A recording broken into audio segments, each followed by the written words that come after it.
Jadi kami dari Komisi Penyiaran Indonesia meminta kepada semua lembaga penyiaran untuk tidak memberikan ruang kepada pelaku KDRT. Siapapun itu, terlepas dari hari ini informasi yang hangat beredar di masyarakat berkaitan dengan tindak kekerasan dalam rumah tangga. Kenapa kita meminta itu? Ruang-ruang itu dalam banyak hal tentunya. Kalau bicara ruang siar, baik di televisi maupun radio, ruang siar itu kan ada konteksnya jadi pengisi acara, pembawa program, ada pemain sinetron, pemain film, dan lain sebagainya. Ada juga dalam konteks jurnalistik adalah sebagai narasumber untuk diwawancarai, sebagai kebutuhan untuk cover both side dalam konteks pemberitaan. Maka itu yang kemudian harus dipertegas dan diperjelas. Kalau kemudian pelaku KDRT hadir di layar kaca, diberikan ruang menjadi pembawa program, pengisi program, dan di dalamnya kemudian ada muatan-muatan glorifikasi terhadap perilaku kekerasan dalam rumah tangga, dielu-elukan layaknya kekerasan dalam rumah tangga itu bukan kejahatan yang tidak bisa dimaafkan atau yang biasa-biasa saja, begitu kan? Ini akan menimbulkan perspektif di publik bahwa ya KDRT adalah hal yang biasa dan wajar begitu, taruhlah begitu. Dan ini tidak akan memberikan efek jera kepada pelaku KDRT. Maka dalam rangka berupaya untuk turut serta melakukan upaya penghapusan kekerasan dalam rumah tangga, upaya KPI dalam rangka memberikan efek jera yang seperti ini, bahwa tidak akan diberikan ruang kepada para pelaku KDRT. Program siaran yang mengglorifikasi pelaku KDRT saya kira kok tidak memiliki etika yang tepat ketika itu dihadirkan di layar kaca. Kita masih ingat betul beberapa waktu yang lalu ada public figure, artis yang baru keluar dari penjara, diglorifikasi sedemikian rupa, dikalungi bunga, diarak dengan mobil, padahal dia adalah pelaku kekerasan seksual. Nah, ini yang kemudian perlu menjadi perhatian kita semuanya.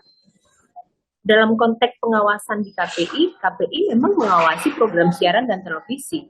Tidak bisa langsung nge-ban kepada salah satu artis karena tapi KPI kemudian berhak meminta kepada seluruh lembaga penyiaran untuk mengedepankan komitmen upaya penghapusan kekerasan dalam rumah tangga, begitu kan ya. Karena apa? Ya ini adalah bagian dari pelanggaran hak asasi manusia. Ini adalah kejahatan yang tidak bisa dimaafkan.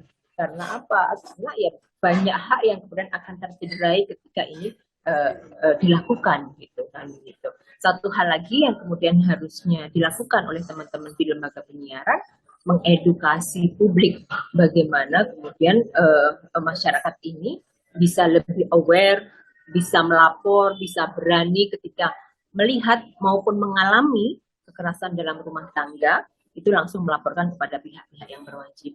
Saya kira hari ini yang dilakukan oleh korban yang tengah marak dibincangkan oleh publik itu adalah memberikan pesan kepada publik kalau mendapatkan kekerasan dalam rumah tangga harus berani melapor. Keluarga juga harus turut kemudian menguatkan korban untuk juga melaporkan. Yang melihat pun juga begitu, karena selama ini KDRT kan dipahami bahwa ini ruang publik, ini urusannya keluarga, rumah tangga seseorang yang orang lain tidak bisa ikut campur. Tapi kalau sudah kemudian mengarah kepada perilaku kekerasan, saya kira ini menjadi komitmen kita bersama untuk juga turut serta mengawal ini untuk segera bersih dari muka bumi ini. Melakukan komunikasi kepada semua direktur, khususnya direktur program berkaitan dengan imbauan yang disampaikan oleh KPI. Dan alhamdulillah para jajaran direksi itu sudah menyambut dengan positif komitmen mereka untuk kemudian tidak kemudian memberikan ruang kepada para pelaku kekerasan dalam rumah tangga seperti itu. Jadi ini perlu kita apresiasi. Kalau kemudian di konteks TV-TV berita, saya kira konteksnya adalah menghadirkan dalam konteks ya cover both side tadi, bagaimana menggali informasi, bagaimana kemudian melakukan keberimbangan informasi dan lain sebagainya. Tapi kalau kemudian dalam konteks menghadirkan untuk diglorifikasi, ini public figure yang hebat loh, yang ganteng, yang apa dan sebagainya, tapi dia pelaku kekerasan dalam rumah tangga, itu yang kemudian harus ditegaskan bahwa harusnya zero tolerance untuk pelaku KDRT.